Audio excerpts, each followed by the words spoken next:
घनश्याम काका डाक विभाग में एक कर्मचारी थे। बरसों से वे सीतापुर और आसपास के गांव में चिट्ठियां बांटने का काम करते थे। एक दिन उन्हें एक चिट्ठी मिली।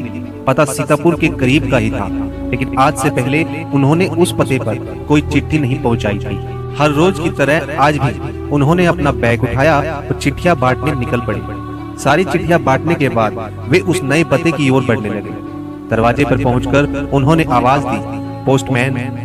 अंदर से किसी लड़की की आवाज आई, काका वहीं दरवाजे के नीचे से चिट्ठी डाल दीजिए। अजीब लड़की है, मैं इतनी दूर से चिट्ठी लेकर आ सकता हूँ और ये महारानी दरवाजे तक भी नहीं निकल सकती। काका ने मन ही मन में सोचा, बाहर आइए, रजिस्ट्री आई है, हस्ताक्षर करने पर ही मिलेगी। काका खींचते हुए बोले, अभी आई। अंदर से आवाज आई। काका इंतजार करने लगे, पर जब 2 मिनट बाद भी कोई आवाज नहीं आई तो उनके धीरज का बांध टूटने लगा। ये एक काम नहीं है मेरे पास, जल्दी कर, और भी चिट्ठियां पहुंचानी है।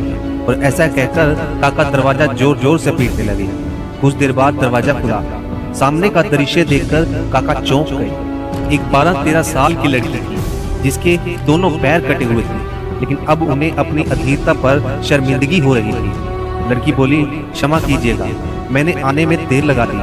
बताइए हस्ताक्षर कहाँ करने हैं? काका ने हस्ताक्षर कराई और वहां से चले गए।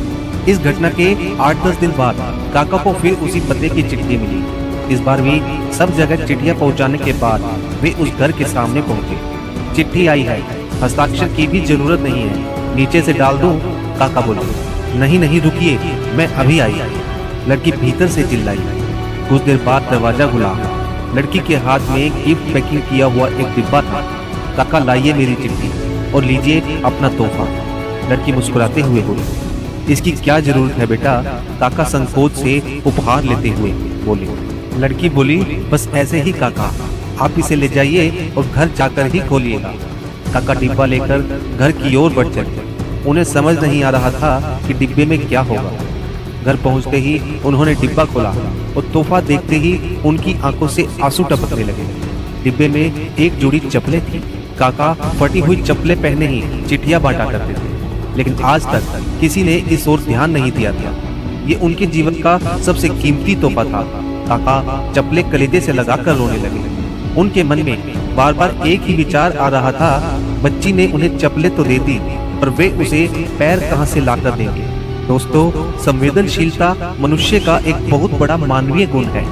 दूसरों के दुखों को अपना दुख समझकर महसूस करना और उसे कम करने का निस्वार्थ प्रयास करना ही एक महान कार्य है। जिस बच्चे के खुद के पैर ना हो, उसकी दूसरे के पैरों के प्रति संवेदनशीलता हमें एक बहुत बड़ा संदेश देती है।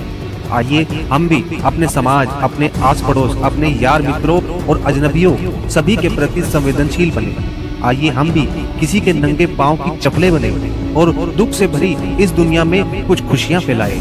ऐसे में राजकपूर के फिल्म की दिल को छू लेने वाली कुछ पंक्तियां याद आती हैं। किसी की मुस्कुराहटों पे हो निसार, किसी का दर्द मिल सके तो ले उधार, किसी के वास्ते हो तेरे दिल में प्यार, जीना इसी का नाम है।